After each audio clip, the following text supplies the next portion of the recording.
Hello, everyone. Welcome to Otaku Talk. It's me, your boy, your host, OD.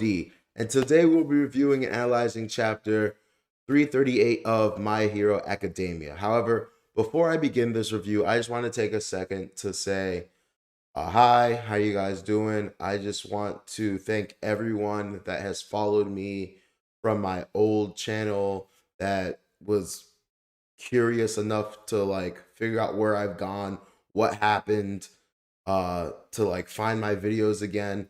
I really appreciate each and every single one of you. To anyone that has no clue what the fuck I'm talking about and they're like, I'm here for a review, dude. Long story short, I got copyright blitz by Suecia.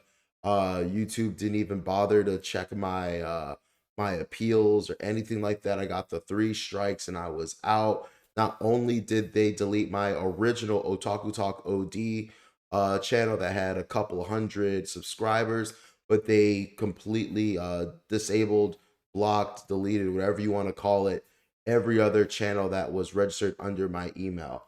That was a devastating blow to me. I didn't deserve it. I have done every video properly following fair use. There is a big fight going on right now with copyright law when it comes to YouTube and a lot of Japanese media companies. We have Toei, Suecia, and I think there's another one that's been doing it. A lot of you might be familiar with the situation that's going on with Totally Not Mark right now. I am definitely not a Totally Not Mark. I am totally not Mark. And yeah, my content is nowhere near his level, but I do strive to attain that one day. I do strive to attain that fan base one day. But as it stands right now, I never approached that level. And before I even had a chance, I was reset at 0 again. So I have 4 total subscribers. Anyone new, you could change that. It would mean the world to me if you could subscribe again.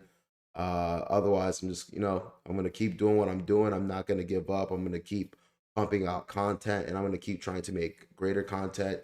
I'm going to try to make some skits. I'm going to try to put together some really in-depth analyses. I've been saying that forever, but I really am going to try to do all that. But um, I don't know. I'm not going to, beg you guys to, go out your way to help me. But if it's in your heart, you guys can write to YouTube, write to Suecia, write to Toei, and just, kind of let them know what they're doing isn't cool and it's kind of fucked up.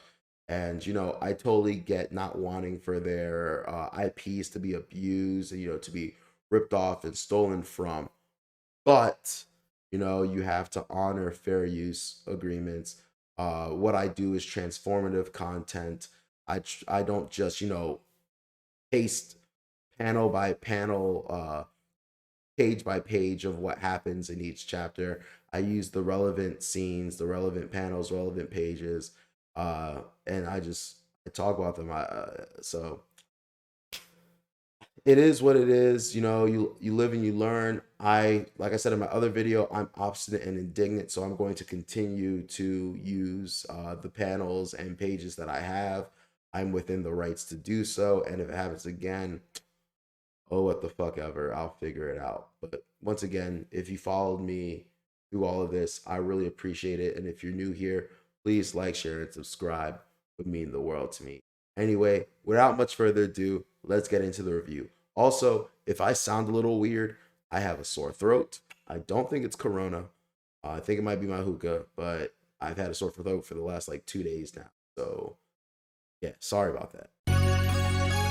頑張れそう頑張れ諦めないで口笛吹きさ歩き出そう You're going now. All right, guys. So chapter 338 of My Hero Academia.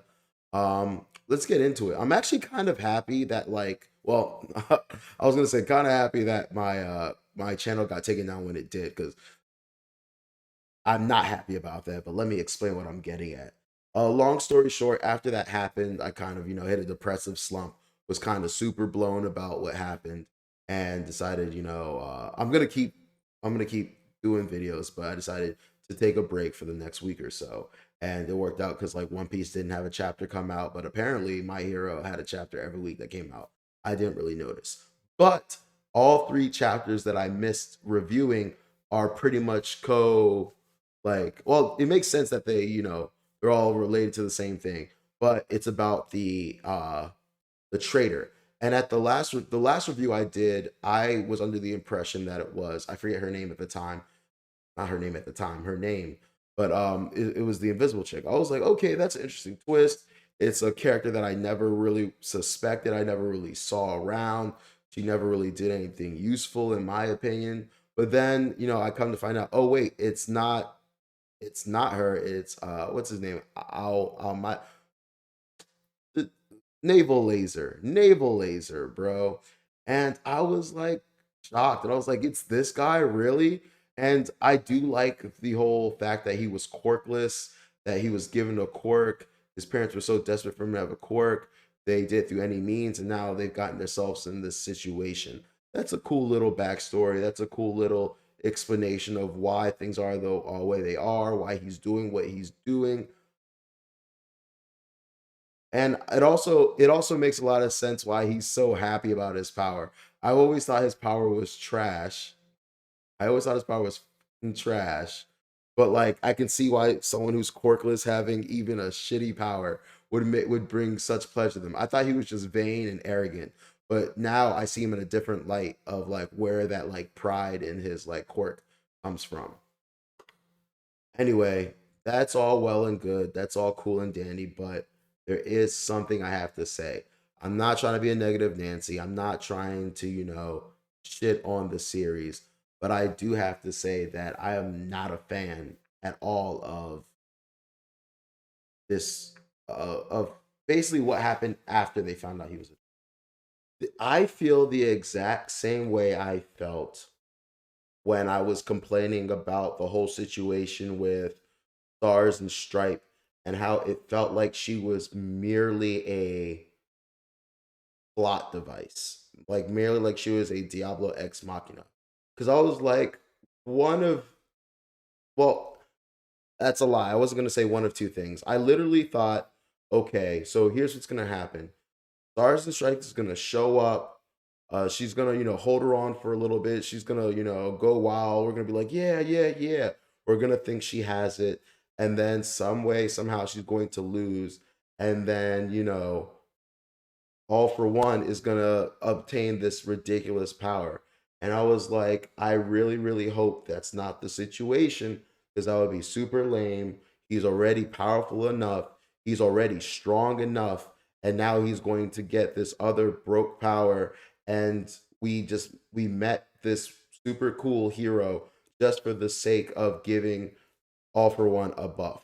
Luckily, that didn't happen, but Star and Stripe ended up dying anyway, and it did kind of end up being like a Deus Ex Machina where it ended up weakening Shigaraki All for One variant, call him that, and making him lose a bunch of quirks and setting his plans up later, which gives a class 1A and the other pro heroes time to plan, plot, and counterattack, the villains and All for One, right? So I walked away from that plot line feeling like, okay, this wasn't bad. It didn't go in the direction that I thought. It was quite enjoyable. I'm gonna miss Star and Stripe, but that's what heroes do. Just like the I forget the bunny chick's name, but she was dope. She had her moment. She got effed up. I think she lost the arm or something. Um, so it was kind of like that. Now, this I feel even worse about. Not trying to complain. I totally enjoy this story, and I do, have faith that he's going to stick the landing here. Not as much as faith as I have like with someone like Oda, but he hasn't done anything tremendously wrong up until this point. And not to say that this is wrong, just it is perturbing me tremendously how accepting the kids are being. It's cool and all that like hey, they're like, hey, can you kids leave? And then you have what's it called? Todoroki like, nah, we're not going anywhere. We're gonna like be here for our friend and whatnot. But at the end of the day, despite the reasons he did betray them, he's been betraying them this entire time. Luckily, yes, he did give some kind of warning and signals to Midoriya.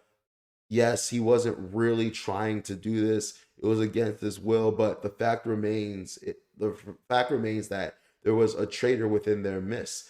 And I know Bakugo is like this new, like turning a new leaf character, like trying to be better. But I truly think that this was a time for him to go full Bakugo and be like, nah, hell no, fuck that. This dude is a traitor. This dude tried to screw us all over. I really wish he held on to that a little bit more. And on top of that, I really wish that there were a handful of other students who who were like adamantly like, no, I'm not cool with this. This isn't okay. I know this is a shonen. I know this is published in Shonen Jump. I know this is about friendship and whatnot, but it's unrealistic for a situation like this to be handled this well. And I understand that they're all young, but like it still bothered me quite a lot, quite a lot. And then like for the adults in question to kind of be following suit, like it seemed like they were convinced, or they were, their how they felt about the situation was changed based upon the influence of class 1A, and they decided not to be as hard on them and to be a more understanding and reasonable because of class 1A. But once again, this is kind of messed up. And I'm glad. I think his name is Aoyama. I forget. I don't know how to pronounce his name. I'm just gonna keep calling him Naval Laser. I'm glad he owned up to his shit. I'm glad he fessed up. I'm glad he was like, I'm a bad guy. I'm a villain. It makes me forgive him more.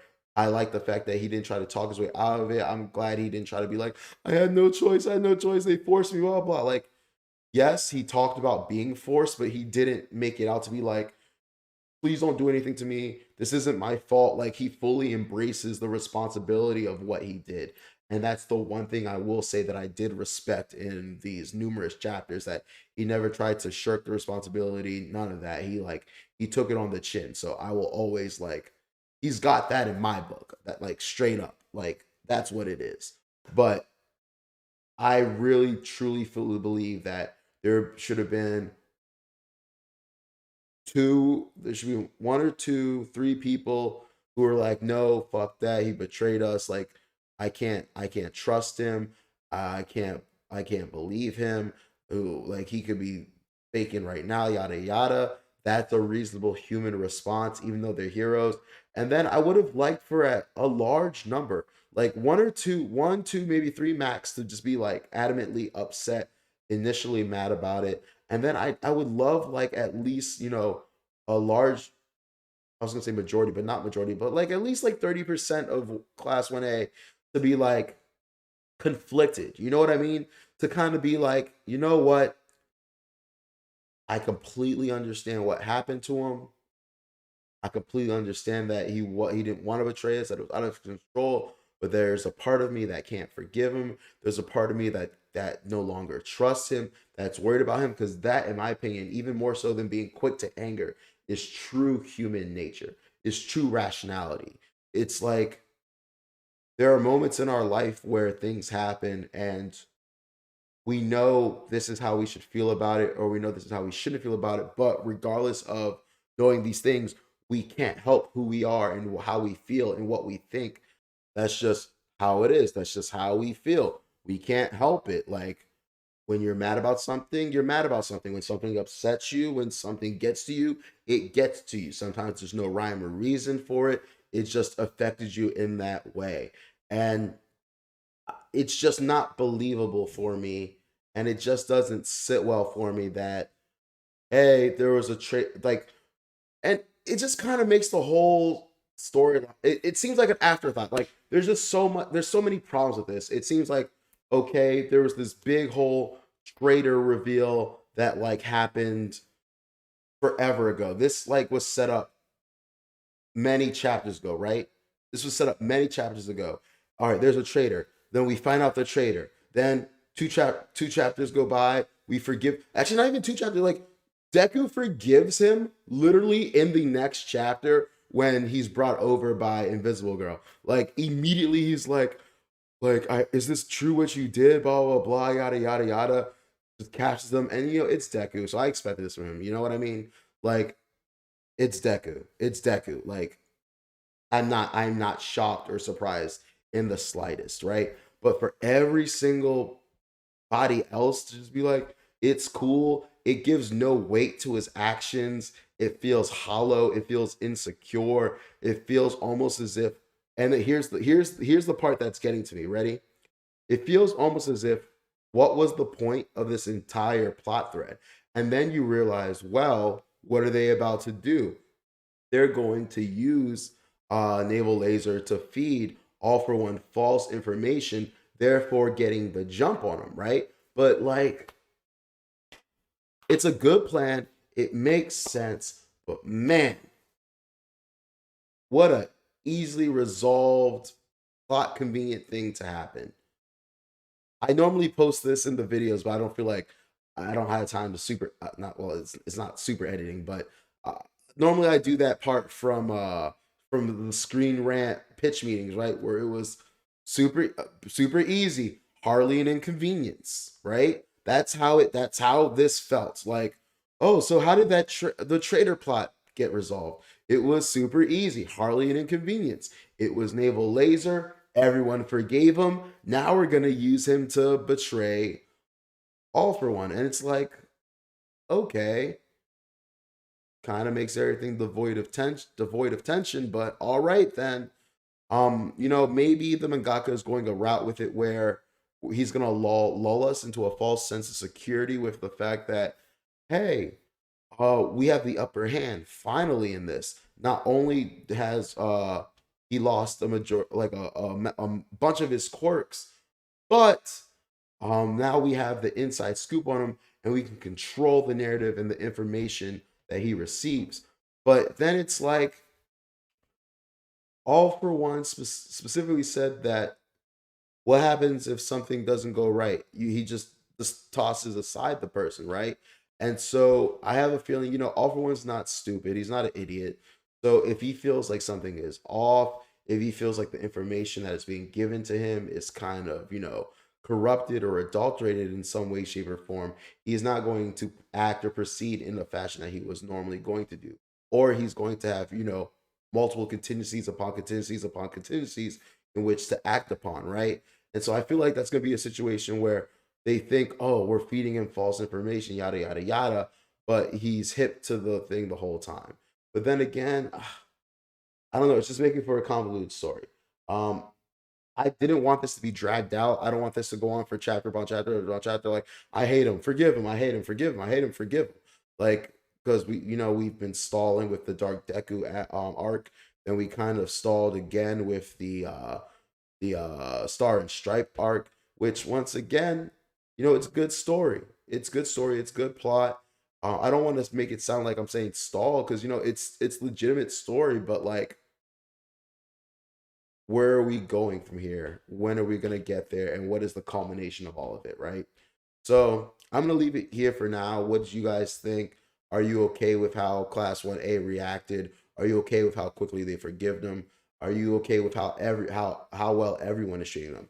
And once again, do not misunderstand. I am completely like, I don't think naval lasers should like be like, banished for this or like, completely admonished. I do think he needs, a slap on the wrist. I do think that he needs some form of, punishment. I do think that, there needs to be ramifications to his actions because what he did led to a lot of injured people. And I'm trying to think off the top of my head if it led to any murders, but people were gravely and seriously injured because of his part that he played in all of this.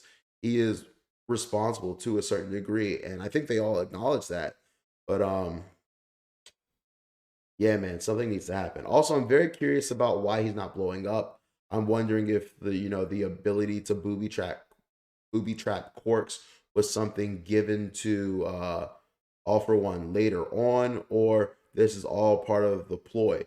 Maybe All for One knew, maybe All for One knew that some way, somehow, that his spy would get caught. Maybe it's part of his plan. Honestly, I think it's really stupid that like him and his parents met up in the woods in the first place and were just talking where anyone could hear them. Now, that could be hindsight, at the time, who they thought they were removed from everyone else. Who expects the invisible girl to show up there? Why was she there in the first place? So it's a lot of speculation at this point, but I digress. I'll leave it there for now. Anyway, thank you guys for watching. Um, I should give a prediction what I think is going to happen next. What their plan is. Obviously, I don't know the specifics, but they're going to probably tell them that at X date they're going to execute X mission or be located in X location. Feed that information to All for One. All for One is probably going to send villains there, as probably he cannot show up there himself. As we saw in from, I believe I read all the 3 chapters I missed all together, so they all kind of blur. But there was like a panel where Shigaraki was just kind of jacked up with what's his name, Sting, or the lizard dude that looks like that models after Stain. That he was just laid out in front of him, so it doesn't look like he can send Shigaraki.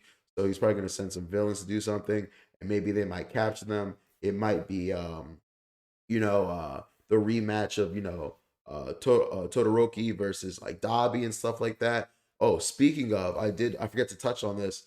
They're all doing various trainings. We learn more about Bakugo's cluster. Uh, Todoroki has learned how to better heat manage his left side, which I believe is his heat side, because he's been using predominantly his ice powers and rebuking his father's fire powers. So I can't wait to see what the control of both have. And then on top of that, Deku needs a new uniform. I can't wait for the upgrade. I hope that we finally get his like more permanent uniform. I hope that we're done with it, whatever the Bunny, Donnie, Darko bullshit costume he has now is, and he finally starts to look the role, right? I hope that. I love the last little panel with what's her name, Hatsume. By the way, I totally didn't forget about Hatsume, but I have an awkward attraction to her. Not the kind of attraction I had to like what was her name? Mirko. Mirko was the bunny chick. I forgot her name earlier. Mirko. Mirko is straight bad. Hatsume, she could get it. So that was a really as soon as I saw her, I was like, oh, I forgot about you. But I like her a lot. I have a weird attraction to her, and I'm very excited to see what she builds for Deku, what Deku has in mind. It's gonna be interesting because I think Deku, having knowledge of the multiple quirks, is gonna be like, hey, I need a suit that's going to help me do X, Y, Z, and start telling her like his new quirks so that she can design and implement a suit to best heighten its abilities. Also, I'm curious because just her being a creative person, an inventor, normally in fiction, whenever someone like that meets someone with a unique ability or cool ability, in their brain is constantly racking like ideas and thoughts of how they can improve upon it. So I wouldn't be surprised if this entire time Hatsume was like, "Oh, I've been waiting for you. There's a bunch of things I wanted to implement in your new suit, and now you're here. We can do that." So very excited to see what's in store, both functionality wise of the suit and appearance wise. All right, now I'm actually leaving. Thank you for being here. Thank you for watching once again. Please like, share, and subscribe. This has been Otaku Talk. This is me, your boy, your host, OD.